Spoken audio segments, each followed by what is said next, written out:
Hello दोस्तों, आप सभी को अपने चैनल एग्जाम प्री में स्वागत है। आज देखने जा रहे हैं अवयव, ठीक है। अवयवों का इसका जो क्वेश्चन आंसर है इसको कंप्लीट करेंगे और अच्छे से समझिएगा, ठीक है। क्वेश्चन नंबर इसका देखिए, सब्जेक्टिव क्वेश्चन आंसर इंपॉर्टेंट होता है, ठीक है। तो कहता है कि अवयव क्या है और कहाँ अवस्थित है, ठीक है। तो हर बरस जो है अवयवों में कब और कैसा समारोह हुआ करता है, ठीक है। अथवा कह सकते हैं कि अवनियों में प्रत्येक वर्ष अवनियों में कब और कैसा समारोह हुआ करता है। आप दोनों का आंसर एक ही होगा, ठीक है। तो देखिएगा, अवनियों क्या है। तो अवनियों जो है ना, अवनियों एक मध्ययुगीन ईसाई मठ है, ठीक है। ईसाइयों का एक क्या मठ है। और कहते हैं कि कहाँ अवस्थित है, तो दक्षिण फ्रांस में अवस्थित है, ठीक है। अवनियों कहाँ अवस्थित है, तो दक्षिण फ्रांस में अवस्थित है, ठीक है। हर अवनियों में कब समारोह होता है, तो देखिए अवनियों जो है फ्रांस का एक प्रमुख कला केंद्र है। प्रमुख कला केंद्र कहने को मतलब यहाँ पर सभी तरह के कला का प्रदर्शन किया जाता है। यहाँ गर्मियों में फ्रांस और यूरोप का एक अत्यंत प्रसिद्ध और लोकप्रिय रंग समारोह प्रति वर्ष होता है, ठीक है।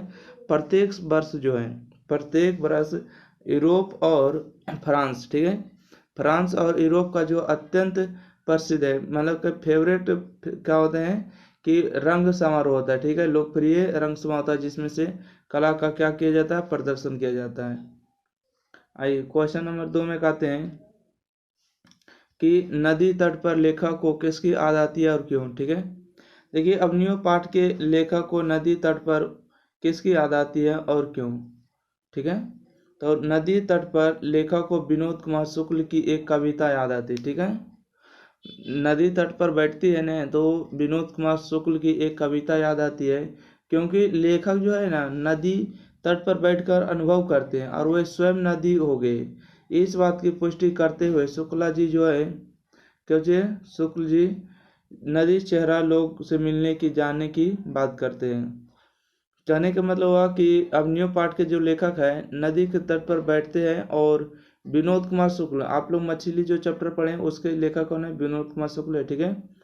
तो वही चैप्टर के लेखक है विनोद कुमार शुक्ल की जो है, अवनियों पाठ के जो लेखक है वही जो है नदी के तट पर बैठते हैं और अनुभव करते हैं कि लेखक जो स्वयं नदी हो गए, ठीक है। नदी के बारे में सोचते सोचते इतना मगन हो गए कि स्वयं नदी हो गए।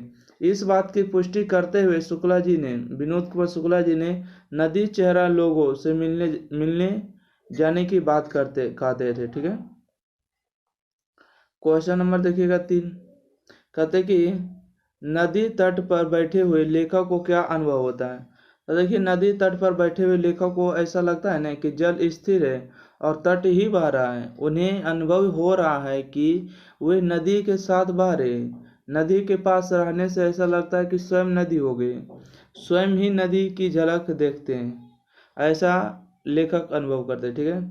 क्वेश्चन नंबर देखिएगा 4, किसके पास तटस्थ रह पाना संभव नहीं हो पाता और क्यों, ठीक है। किसके पास जो है तटस्थ रह पाना संभव नहीं हो पाता और क्यों। देखिए, नदी के किनारे और कविता के पास तटस्थ रह पाना संभव नहीं हो पाता, ठीक है। अगर नदी के किनारे रहिएगा तो आप उसकी जो झलक है, उसकी जो धारा है, आप नहीं सहन कर पाइएगा। और कविता के अगर पास रहिएगा, कवि के पास, तो हमेशा कवि कुछ न कुछ कहीं भी रहता है, वो लिखता ही रहता है, ठीक है। तो क्योंकि दोनों की जो है अभिभूति से बची नहीं जा सकती, ठीक है। आप कहिएगा नदी से बच जाए तो ये संभव नहीं है, उसी तरह से कहेगा कि कवि से आप बच जाएगा, संभव नहीं है। तो ये कह रहा है कि दोनों की जो अभिभूति से बची नहीं जा सकती है। नदी और कविता में हम बस भी शामिल कर हो जाते, ठीक है। निरंतरता नदी और कविता दोनों हमारे नश्वरता का अत्यंत से अभिषेक करती है। क्वेश्चन नंबर 5 देखिएगा। क्वेश्चन नंबर 5 में कहते हैं कि लेखक अवनियों क्या साथ लेकर गए, ठीक है, और वहाँ कितने दिन तक रहे, लेखक की उपलब्धि क्या रही, ठीक है। देखिए, कहते हैं कि लेखक जो अवनियों जब गए थे तो 29 दिन रहे, ठीक है, 29 दिन रहे, ठीक है, याद रखिएगा। लेखक जब अवनियों गए थे तो वहाँ पर 29 दिन तक रहे, और वो अपने साथ जो हिंदी के जो टाइपराइटर था वो भी ले गए, और 3-4 पुस्तक और संगीत के टेप्स ही ले गए थे, ठीक है। 3-4 क्या ले गए थे, पुस्तक ले गए थे, कुछ संगीत के टेप्स ले गए थे, ठीक है, जिसको चिपकाते, और उस निपट एकांत में अपने में और लेखन में डूबे रहे। लेखक की उपलब्धि यह रही कि उन्होंने 29 दिन में 35 कविताएं और 37 गद्य रचनाएं लिखी। जब अवनियों के लेखक गए थे, ठीक है, घूमने के लिए, तो वहां पर 29 दिन में 35 कविताएं लिखे, ठीक है, और 37 जो है गद्य लिखे। क्वेश्चन आगे कहते हैं कि मनुष्य जीवन में पत्थर की क्या समानता और विषमता है, ठीक है। क्वेश्चन नंबर 6 में कहते हैं कि मनुष्य जीवन में पत्थर की क्या समानता और विषमता है। तो देखिए, मानवीय जीवन में सुख और दुख के समय व्यतीत होते हैं। जीवन परिवर्तनशील पत्थर पर अग्रसर होता है, ठीक है। देखिए, लेखक जो कहते अवनियों, उसने जब पत्थर को देखे थे तो इसको पत्थर को जो है ना दुख और सुख का अनुभव ही नहीं हो रहा था। ऐसा लग रहा था जैसे कि कुछ हो ही नहीं रहा, ठीक है। परंतु इससे पता चलता है कि मानव जो सुख और दुख का समय व्यतीत होता है, ठीक है। तो ये कह रहा है कि मानव जीवन में सुख दुख के समय जो व्यतीत होते हैं, जीवन जो है परिवर्तनशील पथ का अग्रसर होता है। मानव का उतार चढ़ाव देखता है। पत्थर भी मानव की तरह परिवर्तनशील का सामना करता है। पत्थर भी शांत और तप दोनों के सानिध्य पाता है। मानव अपनी प्राचीन गाथा को गाता है, पत्थर भी प्राचीनतम को अपने में सहज रखता है। मानव अपनी भावनाओं को प्रकट करता है, परंतु पत्थर मुख कर रखता है, ठीक है। कहने का मतलब हुआ कि मानव और पत्थर की जो बात किया जाए तो मानव जो अपने सुख और दुख को व्यतीत करता है, उसी तरह पत्थर भी अपने सुख और दुख को व्यतीत करता है। अब जैसे जीवन जो गतिशील है, परिवर्तनशील है, जीवन बदलते रहता है हर समय, ठीक है। और जीवन में जो उतार चढ़ाव होता है, उसी समय जो है पत्थर को भी उतार और चढ़ाव होता है, ठीक है। कहने के मतलब हुआ कि पत्थर मानव की तरह परिवर्तनशील है, समय के सामना करता है। तो पत्थर भी शांत और ताप दोनों सानिध्य पाता है, ठीक है। आइए क्वेश्चन नंबर 1 अब देखते हैं दीर्घोत्तरीय, ठीक है। दीर्घोत्तरीय प्रश्न है, कहते हैं कि अवनियों पाठ का सारांश लिखिए, ठीक है। अवनियों पाठ का क्या लिखना है? सारांश लिखना है। या तो लिखिएगा अवनियों में लेखक ने क्या देख कर पाया, ठीक है। अवनियों में जब लेखक ने देखा तो क्या पाया, आपको वर्णन करना है, ठीक है। आप लोगों को कमेंट बताना है कि पूरे चैप्टर में हो सके तो इस चैप्टर का जो लेखक का नाम नहीं लेंगे, और आप लोगों को बताना है कमेंट करके कि अवनियों का लेखक कौन है, ठीक है। अवनियों का लेखक कौन है, जिसका फर्स्ट कमेंट रहेगा समझ जाएंगे कि वो स्टूडेंट पढ़ते हैं, ठीक है। तो आप लोग को देखते हैं कमेंट किसका जल्दी आता है, ठीक है। तो चलिए इसका आंसर जान लेते हैं। कहते हैं अवनियों फ्रांस में रोन नदी के तट पर बसा एक पुराना शहर है, ठीक है। अवनियों की बात करें तो अवनियों जो फ्रांस में एक नदी है, उस नदी का नाम है रोन नदी, ठीक है। और वहाँ पर बसा हुआ एक पुराना शहर है, ठीक है, जो कभी जो है पहले हो सकता है कि कभी पोप की राजधानी था। कहने का मतलब हुआ कि प्राचीन काल में एक पोप की राजधानी हुआ करता था, ठीक है। पोप की राजधानी रोन नदी के किनारे था, ठीक है। आज यहाँ गर्मियों में प्रतिवर्ष होने वाला रंग समारोह का केंद्र है। अवनियों में जो है प्रतिवर्ष गर्मी में जो होने वाला क्या है, रंग समारोह है।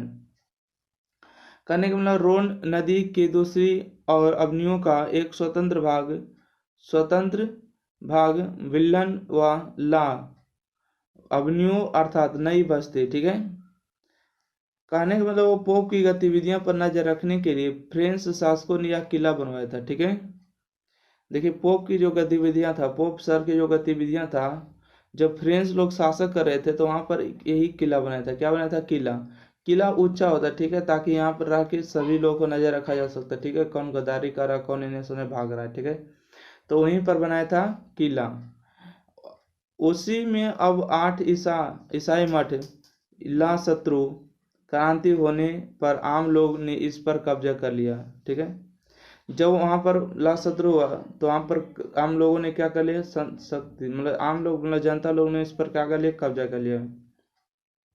सदी के आरंभ में इसका जीर्णोद्धार किया गया, जिसमें एक कला केंद्र की स्थापना हुई और यहाँ जो है रंगकर्मी, अभियंता, नाटककार कुछ समय रहकर रचनात्मक कार्य करते। यहाँ के अनेक सुविधाएं, पत्र पत्रिकाओं की दुकान है, उसके बाद एक डिपार्टमेंटल स्टोर रजिस्टर है, ठीक है। अशोक वाजपेयी, देखिए लेखक का नाम आ गया, ठीक है, कि अवनियों का जो लेखक है अशोक वाजपेयी को फ्रेंच सरकार ने ला शत्रु में रहकर कुछ काम करने को न्योता दिया। वे गए और वहाँ 29 दिन रहे, ठीक है।